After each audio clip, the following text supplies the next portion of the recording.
De inmediato con el ministro del Interior acá en el estudio. Ministro, muchísimas gracias por la gentileza de estar con nosotros hoy día.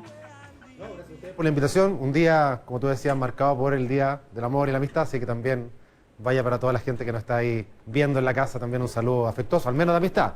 El de amor solo para mi casa.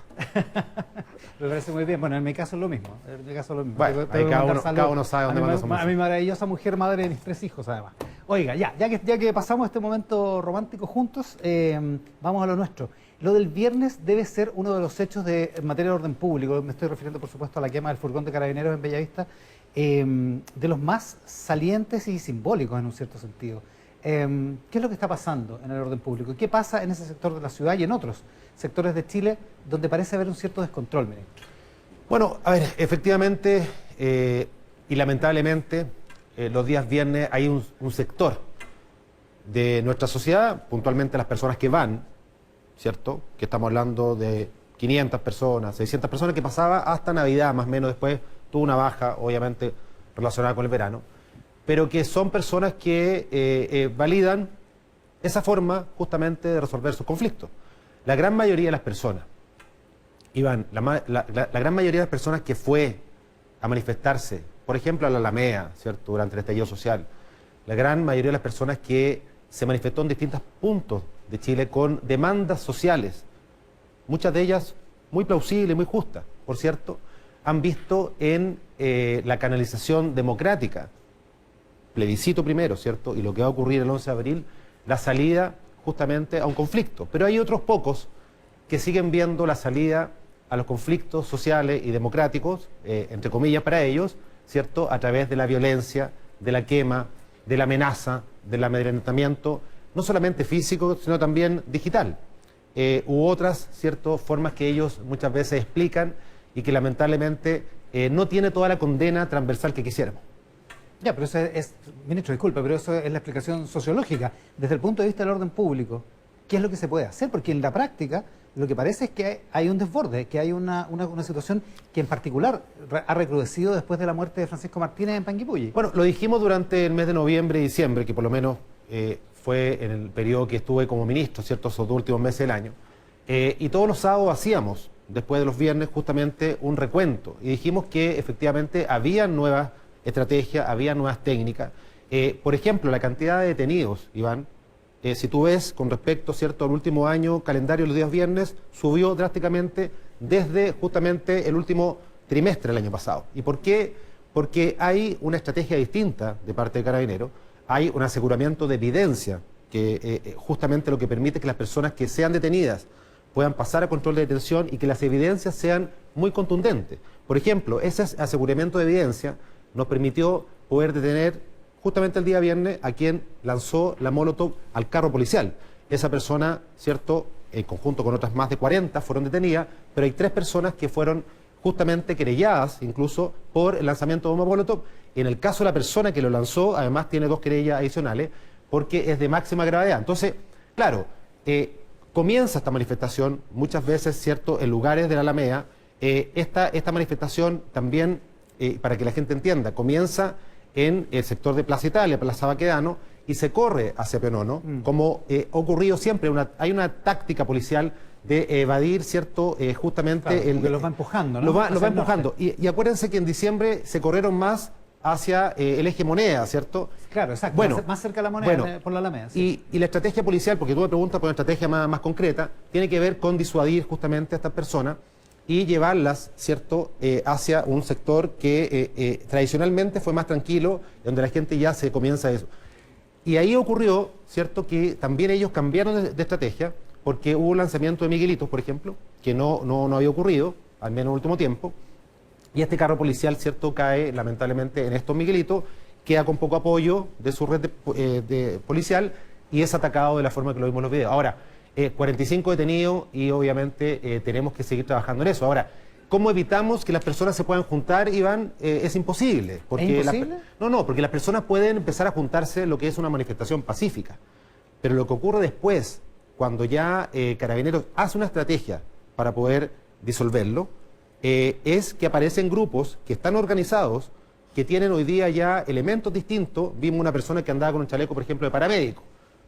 ¿Ah? Entonces, muchas veces dicen, bueno, no hay que tocar a la gente que está ayudando a la manifestación. Bueno, se ponen trajes, ¿cierto?, que aluden a una función específica, como un paramédico, y finalmente esa persona termina tirando, ¿cierto?, una molotov o atacando a carabineros. Entonces, tenemos que, obviamente, tener la capacidad de poder anticiparnos a que esas personas lleguen, las personas más violentas lleguen a esta manifestación, porque una manifestación pacífica se puede permitir, eso no está prohibido. El tema está cuando comienzan justamente los ataques y ya cada vez más organizados. Y en eso se está trabajando y en eso también hay más detenidos. Entonces no es que no ocurra nada. Hay más detenidos, con más evidencia, y esa evidencia es puesta, por supuesto, a disposición de la justicia. Yo anduve ayer en el barrio y había varios comercios, había hartos restaurantes funcionando en las veredas, y yo me imaginaba que esos restauraneros, esos empresarios, pequeños algunos, la verdad es que tienen que resignarse nomás a que los viernes en la tarde, los viernes después de las 3 de la tarde no pueden trabajar. Entonces, ¿qué se les dice a ellos? No, mira, eso es un trabajo que se está haciendo no solamente en el eje de Pionono, que se ha trabajado con ellos, sino que también todo lo que es el eje también de Lastarria. Recordarás, ¿cierto?, que en Lastarria también hubo algunos problemas a fin del año pasado. Yo personalmente me junté con ellos, fui a Lastarria, me junté, ¿cierto?, con un grupo de empresarios, y a partir de eso se comenzaron a hacer operativos, porque ellos, además del problema los viernes, tenían un problema durante la semana, en donde había comercio ambulante, donde había vandalismo habitual. Hicimos un trabajo con ellos y efectivamente los días viernes también tenemos un trabajo adicional con ellos. Pero en el caso de Pionono, en el caso de ese eje, no era habitual hasta este viernes que los desmanes fueran justamente en ese lugar, sino que era más bien eje Alameda, Plaza Italia, y cuando cruzaban el puente, estas personas, ¿cierto?, ya finalmente se tranquilizaban y asumían otros roles, ¿cierto?, y se iban a otros lugares. Ahora, lo que pasó ahí está relacionado además con un cambio de táctica de parte de estos delincuentes, ¿cierto?, porque eso es lo que son, que tiraron miguelitos en el sector y fueron directamente a emboscar a este carro. O sea, ¿usted cree que eso fue premeditado? Absolutamente. Los miguelitos para detener el carro y después emboscarlo. O sea, no sé quién anda con miguelitos para... No, sin duda, pero lo que pasa es que... obviamente que hay una coordinación, hay una estrategia que la van cambiando. Lo vimos a fines del año pasado, cuando también se corrieron más hacia el eje de la Moneda, ¿cierto? Había una estrategia también de estar en calles más pequeñas, porque no es lo mismo estar, ¿cierto?, en la Plaza Baquedano, con la amplitud que eso genera, en donde efectivamente el actuar policial también puede ser mucho más eficiente, que meterse en calles más pequeñas del centro. Eso fue una estrategia también que utilizaron. Logramos justamente evitar esa situación, volvieron al eje de la Plaza Baquedano y ahora se fueron hacia el eje Pionono con tácticas y estrategias distintas, como por ejemplo los miguelitos para poder detener a los carros policiales. ¿Los carabineros que estaban ahí siendo atacados se quedaron sin capacidad de respuesta? ¿Qué capacidad de respuesta tienen realmente? Bueno, es que ahí entramos en otro tema, Iván, que es justamente el estatuto del uso de la fuerza. Hoy, y ahí entramos ya y podemos abrir la discusión a lo que ocurre en otras partes de Chile, hoy a un carabinero que se le entrega, ¿cierto?, por ley el uso de la fuerza, vale decir, ¿cierto?, un carabinero puede andar armado, puede andar con su bastón, se le mide exactamente igual por el uso de la fuerza que a cualquier civil. Y es ahí donde tenemos que avanzar y es ahí donde tenemos que justamente avanzar en cuerpos legales que se están discutiendo. ¿Para avanzar hacia qué? No, el estatuto del uso de la fuerza, porque cuando un carabinero actúa, ¿cierto?, existen los protocolos que se han ido mejorando. O sea, ni hablar, ¿cierto?, desde el estallido social en adelante.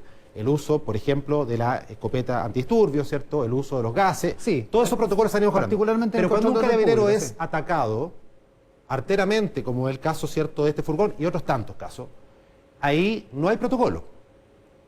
Ahí el uso de la fuerza siempre va a ser cuestionado de lo que pueda hacer carabinero. Ahí siempre va a estar en entredicho qué tanto riesgo corría carabinero, porque lamentablemente ¿Qué es lo que estamos viendo en el caso de Panguipulli, digamos? Y en tantos otros casos. ¿Usted cree que los carabineros deberían tener un cierto estatus de protección más alto, quizás? Se está discutiendo en este momento. Porque también es razonable que tengan un estándar más alto, porque son los que tienen el monopolio de la fuerza. Tiene que haber un estatus distinto y tiene que haber también un estatuto distinto en donde se pueda evaluar cuál es el uso de la fuerza. Y ahí entramos también en otra discusión, Iván, que también es muy importante. Pero se lo pregunto de otra manera, solo para despejar el punto. ¿Usted cree que hay carabineros que están ahí, en la calle, que a veces son atacados y que lo piensan 2 veces antes de responder porque dicen, si saco mi pistola o si disparo al aire o si uso mi arma, ¿me voy a meter en un problema? Eso es posible que le ocurra a muchos. Y es porque el estatuto de protección de carabineros es algo que todavía no está, ¿cierto?, validado. Pero todavía no es sensato puede... que un carabinero lo piense 2 veces antes de sacar el arma, digo. No. Otra cosa es con guitarra, yo sé, pero... No, lo que pasa es que no. Lo que pasa es que tiene que quedar normado cuándo y cómo utiliza esa arma, ¿cierto? Y tiene que quedar firme si un carabinero la utiliza cuando se siente amenazado él o un tercero, y eso que nadie se lo cuestione como ocurre hoy día. Hoy día es muy ambiguo muchas veces el actuar de carabineros cuando utilizan, y ahí entramos en otra discusión, que yo también creo que hay que darla. Hoy día un carabinero tiene los medios personales, ¿cierto? El bastón y la pistola. Bueno, hay otros medios, ¿cierto? El carro lanzagua, que son Sí, claro, más bien de pero apoyo logístico. individuales, claro. Pero individuales. Pero hay que avanzar una discusión que ocurre con las armas no letales intermedias, por ejemplo. ¿Cierto? En muchos países se ocupan lo que son los tasers, ¿cierto? Que son estas armas, por ejemplo, Los que ¿cierto?, paralizan o... de shock eléctrico, por así decirlo. Y efectivamente tienen muy buenos resultados, porque efectivamente lo que hacen es evitar, ¿cierto?, el uso inmediato del arma cuando se siente amenazado un carabinero. Yo creo que esa es una discusión que tenemos que avanzar, pero obviamente con los protocolos del caso, ¿cierto? Y también basado en el Estatuto también de Protección de Carabineros, que mide y tipifica el uso de la fuerza para que quede absolutamente claro cuándo pudiesen utilizarlo. Y con la preparación de los policías, porque eso es una de las cosas que se ha discutido en el caso de Panguipulli. De hecho, hay 3 casos de carabineros en esta última semana. Está el tema de Francisco Martínez en Panguipulli, está lo de Jaime Beizaga, el ciudadano boliviano que murió en Calama, a que se acusa a los carabineros de cuasi delito de homicidio, ni más ni menos, 2 carabineros, y el de Camilo Miyaki en la comisaría de Perro de Cerda, que la fiscalía dice que se suicidó sin acción de terceros, pero su familia no lo cree. En fin, esos son los casos que han encendido las protestas también. Por eso la reforma de Carabineros tiene 4 ejes que son muy importantes. Uno, lo que es la gobernanza y, por supuesto, la forma en que Carabineros pueda dirigir, ¿cierto?, la institución. Segundo, está la formación y la carrera, que es un poco lo que tú haces. Y ahí ya se han hecho cosas, porque muchos hablan, ¿cierto?, de que la reforma no ha avanzado, y yo la verdad es que no sé dónde sacan los datos los que opinan, porque efectivamente la reforma de Carabineros lleva 2 años, y lleva 6 o 7 meses ya el equipo de coordinación de la reforma, que es un equipo transversal. Hay personas de la academia, de instituciones importantes como Paz Ciudadana, por ejemplo, subsecretario de Prevención del Delito, de distintos gobiernos, y ahí se está avanzando la reforma, y tiene 4 ejes, que es la gobernanza, que tiene que ver también con la formación y carrera. Estamos hablando de la modernización de la gestión propiamente tal, y el control de orden público. En todos aquellos ámbitos ya hay temas administrativos que se han avanzado y otros que tienen que, obviamente, ingresarse al Congreso como proyecto de ley. Por lo tanto... Ahora, a lo mejor la gente se queja de que no avanza porque no ha habido ninguno de esos proyectos de ley, digamos. No, pero por ejemplo, algo muy concreto. Administrativamente se avanzó de un periodo, ¿cierto?, de formación de carabineros general de 1 año o 2 años, ¿cierto?, con un énfasis importante en derechos humanos, por ejemplo, y también, por supuesto, se han avanzado en otras situaciones en materia de sujeción. Se habla mucho de la sujeción del poder de carabineros, ¿cierto?, al control civil. Y el año pasado, en la ley, por ejemplo, en la discusión de la ley de reajuste del sector público, incluimos algo que pasó colado, ¿cierto?, que es que se incluye al Ministerio de Interior dentro de la estructura disciplinaria de Carabineros. Eso la verdad es que no salió ningún titular, ¿Ya? pero es muy importante porque le permite al Ministerio de Interior poder fijar, no solamente esperar de Carabineros investigaciones, sino que exigirle a Carabineros investigaciones y también monitorear esa investigación si es que, por ejemplo, no se ajusta a algunos protocolos, poder exigir cambiar o mejorar los estándares. Entonces, eso ya está corriendo y ya hay investigaciones, entre otras Panguipulli, que se han pedido de Interior, justamente haciendo alusión a esa nueva normativa. Investigaciones internas, por decirlo así. Sí, claro, pero es que antes había que esperar que Carabinero hiciera su propia... y hoy día se le puede exigir, por ejemplo, que se hagan investigaciones. Ministro, igual es llamativo que desde Carabineros no haya trascendido nada, desde el alto mando de Carabineros y de su general director. Más específicamente, en el caso después del caso de Panguipulli, por ejemplo, el general director se mantuvo de vacaciones, no volvió, en fin. Pero que sí haya una entrevista de la ministra Carla Rubilar provocado tal nivel de escozor en Carabineros que sí había un trascendido en ese mismo sentido. Es llamativo que a Carabineros le preocupe más una palabra que un incidente tan grave como el de Panguipulli, ¿no? Lo primero, yo conozco a la ministra Rubilar desde que era intendenta, yo era alcalde, trabajamos muchos temas juntos y doy fe, ¿cierto?, de su compromiso con Carabineros. En eso creo que no hay que perderse. Lo segundo tiene que ver con que muchos medios especularon de nuevo con que hubo una llamada, entre otros, al ministro del Interior. O sea, en algunos medios daban por hecho que la llamada fue directamente al ministro del Interior para quejarse. Esa llamada del general Yáñez a este ministro del Interior no existió. ¿No existió? No existió. Entonces, por eso, Iván, de Ya, nuevo. pero espérese un poco. Es que lo que pasa es que hay... Usted y yo sabemos que que no hay periodistas que inventen esas cosas. Eso alguien lo cuenta.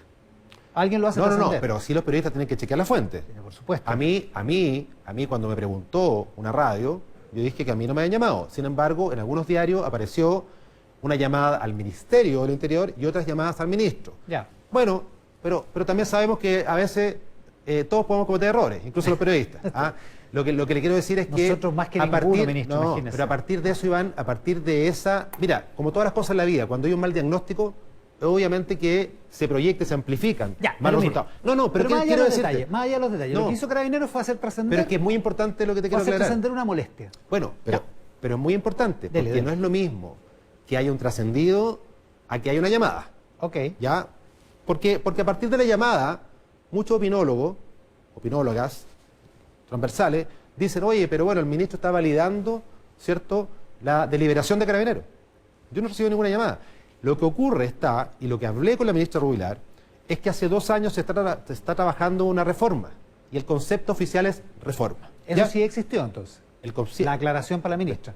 No, por supuesto, eso lo hablé con ella. Hablamos de reforma, no hablamos de refundación. Bueno, pero por supuesto, Ya, porque ok. hace 2 años se habla de reforma y también en esa reforma hay un equipo de coordinación transversal que participa incluso Carabineros, desde el alto mando hasta suboficiales.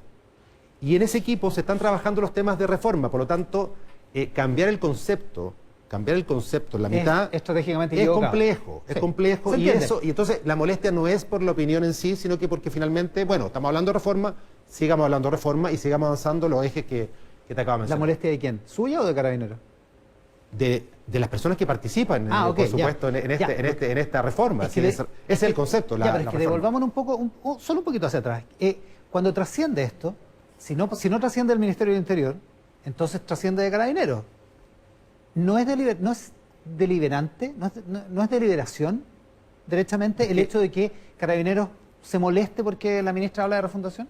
Lo que pasa es que, a ver, la complejidad, Iván, es cambiar un concepto con el cual es la piedra angular de una política pública. Estoy de acuerdo, pero es que Ya. una cosa es que el ministro del Interior piense eso y otra cosa es que lo piense el general director de Carabineros, pues son cosas distintas.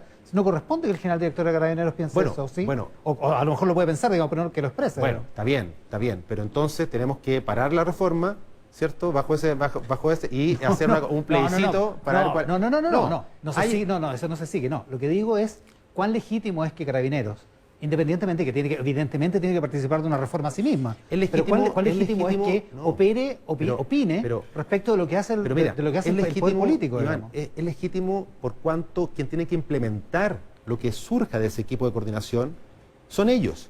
Sí, es por más, eso, tiene que participar. Pero mira, si la pregunta no, es, pero es la más, pregunta es si tiene que opinar el respecto primer de día, cosas que tienen que ver con el poder político. Ese es el punto. No, pero tiene que ver con su gestión. Mira, el primer día que yo asumí como ministro del Interior, que fue un jueves, ese mismo día había reunión del equipo de coordinación de la reforma. Y me autoinvité, ¿ah? Porque dije, ¿Ya? acá esto es un tema central. Y en ese momento no participaba Carabineros en ese equipo de coordinación. ¿Ya? Eran académicos, ¿cierto? Lo que te acabo de nombrar. Entonces definimos que era muy importante que estuviera Carabineros, porque finalmente, Tiene sentido. si ese equipo dice vamos para allá y Carabineros no está de acuerdo, porque en realidad no porque no esté de acuerdo por un tema deliberante. No, porque tiene la Es porque experiencia hay, también es por de- experiencia, hay equipamiento, No, sí, hay tiene tecnología, sentido, hay ok. formación. Tiene Bueno, sentido. entonces los invitamos y hoy día participan en ese equipo, ¿cierto? Distintos niveles del escalafón. Y eso es muy importante. Entonces no es un tema de deliberación, es un tema práctico. No, por supuesto. Todos ya, tenemos, ok. mira, todos necesitamos porque- realidades. Porque otra cosa sería que Carabineros se autorreformara, digamos, lo cual ya sería un Bueno, escándalo. Ya, bueno. no estamos en eso. Pero que haya un trascendido del general director de Carabineros o del alto mando, porque dijo, aquí lo que trascendió es la molestia del alto mando con las palabras de una ministra, a mí me parece, no sé. A mí me parece que va por el me lado... recordó la época de la transición, cuando Carabineros no estaba totalmente a mí me parece sometido al que va por el civil. lado de la administración de una realidad, que es la parte operativa, lo que va a resultar de esta reforma, lo tienen que implementar los Carabineros. Carabineros Ya, o sea, usted- hace 16 millones de operativos ¿Usted encuentra anuales. legítimo que se haya molestado? Es que no me consta que se haya molestado de la forma como ha salido la prensa. Porque no se lo han dicho. Es que no me puedo hacer cargo trascendido. Me hiciera cargo trascendido. Créeme, ¿saben que estaríamos ya? Créeme, quizás no estaría. Pero lo que sí me puedo hacer cargo es de que es muy importante mantener un concepto claro que nació hace 2 años y que lo han validado transversalmente distintos expertos en esta materia, que es reforma. Ese es el concepto con el cual estamos trabajando y vamos a seguir trabajando. Y eso es lo que también lo he conversado con la ministra Regular, que insisto, yo creo que ella cuando plantea, porque en su entrevista la ministra dice varios conceptos, ¿ah? No dice solo reforma, o sea, no dicen solo refundación. Entonces, claro, yo también me podría tomar de lo que ella dice con respecto a, efectivamente, una policía, ¿cierto?, que esté más al servicio de la gente. Bueno, todo eso lo está viendo la reforma. Si a lo mejor finalmente vamos a llegar al mismo objetivo, pero hay que tener los conceptos claros, porque ¿sabes qué? No estoy de acuerdo, si está súper claro el tema de los conceptos. Si lo que no está claro es si la molestia del alto mando, ¿usted la considera una cuestión legítima? Si hubiera existido, ¿usted lo considera una cuestión legítima o hubiera sido deliberativa? Si está en el plano operativo, porque para mí, ¿cuál es la diferencia entre reforma y refundación? Para mí lo más importante de esto es que una reforma considera todo lo positivo que tiene Carabineros en su historia, que es mucho. Por algo, Iván, cuando, bueno, como exalcalde, pero hoy día como ministro recorro Chile, me llaman alcalde transversalmente. Y me piden más Carabineros. Todos me piden más Carabineros, más comisaría. Pero mira, y nadie me dice, no, que quiero... por la rama. Si no es la rama. Lo que le pregunté es, si hubiera existido esa molestia del alto mando, ¿usted consideraría legítimo o lo consideraría deliberativo? Pero no irse por la rama, Iván, ¿sabes por qué? No, es que quiero fundamentar. A ver. Porque si yo te dijera por qué yo considero que no es deliberante, te lo digo porque finalmente cuando la gente necesita una institución que está arraigada, más allá de lo que algunos quieran plantear, Carabineros está muy arraigado en el chileno promedio, en la gente que necesita protección. Por lo tanto, ellos tienen mucho que mantener. Carabineros tienen mucho que mantener. Ya, sí. Hay que corregir, ¿cierto? Hay que separar a quienes actúen mal de manera administrativa o se salten protocolos o no respeten los derechos humanos, perfecto. Pero eso no implica que vamos a borrar de un plumazo lo que es una institución tan importante como Carabineros. Entonces, para mí y para el gobierno, el concepto es reforma. Usted empatiza con el alto mando de Carabineros si es que hubiera existido, por supuesto, esa molestia. Oiga, superado el asunto de la vacuna para los migrantes irregulares, el ministro Alamán se echa la culpa. Hoy tiene una entrevista de Matías Baquita en el Mercurio. No, mira, asume la responsabilidad. El ministro, el canciller Alamán, con él compartimos 24 horas exactamente, el día previo a sus declaraciones, y doy fe de que el foco de la declaración, porque lo discutimos, ¿cierto?, en el viaje de ida, de vuelta ya, el foco de su declaración era frenar el turismo de vacuna. O sea, ese era el foco de su salida a hablar.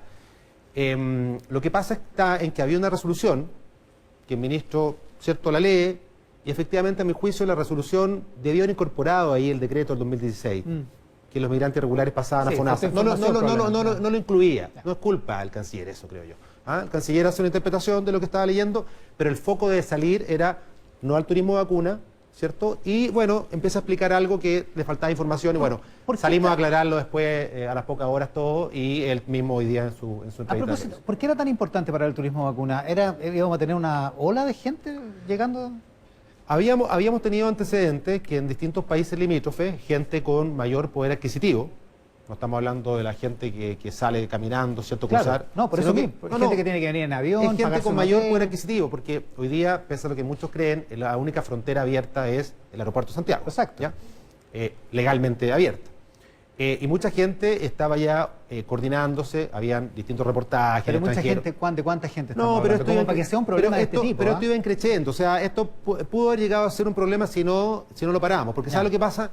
Si no lo hubiésemos parado, después estaríamos viendo acá los reportajes, ¿cierto? No, es que digamos las cosas como son. La nota aquí mismo, oiga, el gobierno no hizo nada y miren los charters que están llegando de ciudadanos de cualquier país, da lo mismo, a vacunarse.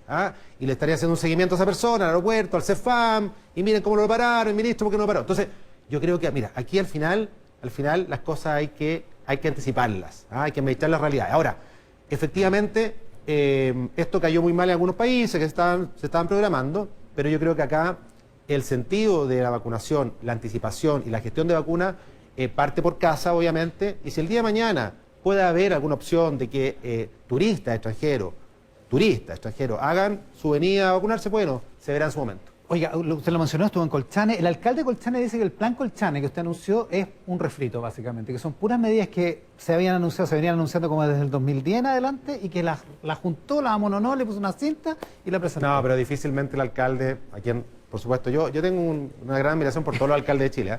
Que no lo vio, no lo vio. Se quejó también pero que yo no se creo que viera. difícilmente puedo opinar de algo que no logró conocer, porque lamentablemente quiero atribuirle un problema logístico tal vez, pero miren, mi jefe de asesores habló con él varios días antes, hace algunas semanas, indicándole que íbamos. Le mandamos un mail, no respondió. El gobernador fue varias veces a hablar con él y con su equipo, que íbamos. Y justo los días previos el alcalde no fue habido, por lo tanto no pudimos juntarnos para mostrarle el plan. Entonces, la verdad es que hablar de un plan que él no pudo conocer me parece... ¿Se ha equivocado? Me parece injusto, al menos, porque lo que pasa es que tratamos de explicarle el plan. Ahora, cuando él dice un refrito, lo que pasa es que hizo una declaración que a lo mejor él lo confundió con el plan. Yo dije, entre otras cosas, estamos aquí, excepto con el intendente, porque en Colchane, por ejemplo, pasa algo muy particular. Tienen 2 horas al día luz eléctrica. Ah, sí. ¿Ya? Entonces yo lo que dije, entre otras cosas, bueno, dentro de un mes eso se va a más, solucionar, sí. dentro de un mes más se va a tener electrificación continua. Claro, pero no es la magia de la electricidad, sino que es una cosa que viene desde hace rato. Sí, claro, pero yo no lo incluí como plan Colchane eso, sino que el plan Colchane tiene que ver con un plan antes de la frontera, en la frontera y después de la frontera. Y también le llevamos al alcalde un paquete de medidas para el municipio, de apoyo logístico y apoyo en proyectos para mitigar acciones justamente con él y para su gente. Lamentablemente no pudimos conversarla, pero bueno, yo creo que en algún momento podremos verla. Oiga, la derecha, que es su sector político, está pidiendo mano dura. Fue José Antonio Kast, llegó antes que usted a Colchane, de hecho. Y Jacqueline Van Rysselberghe, en una entrevista entre 13.cl que está publicada hoy, una entrevista de Paula Valenzuela, dice que a lo mejor, dice que pide mano dura derechamente. Dice que lo que hay que aplicar aquí es mano dura.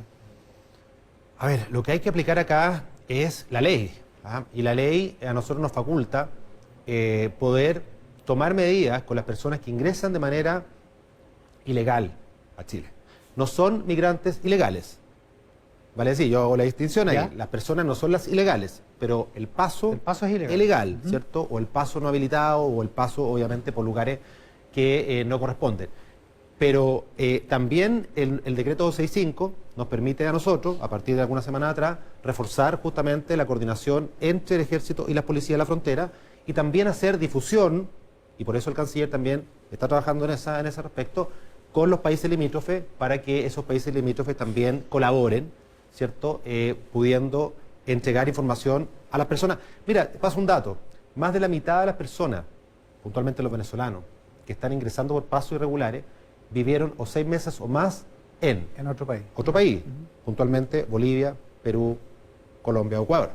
Por lo tanto, aquí no estamos hablando de personas que necesariamente no hayan sido informadas. Se puede hacer mucho trabajo con las autoridades también de esos países para poder anticipar lo que está ocurriendo. A propósito de eso, la oposición venezolana se siente traicionada por esta expulsión, porque la del otro día, del avión que salió de Iquique, con los famosos overoles blancos que tanto llamaron la atención, eran mayoritariamente venezolanos.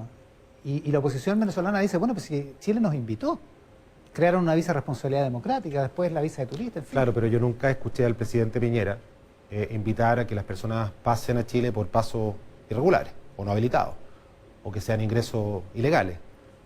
Eso nunca fue parte de la invitación. La invitación fue justamente a poder optar a la visa de responsabilidad democrática. Y claro, hay muchos críticos con respecto al tema porque efectivamente el año 2020 fue un año difícil para la frontera de todo el mundo, no solamente para la frontera de Chile.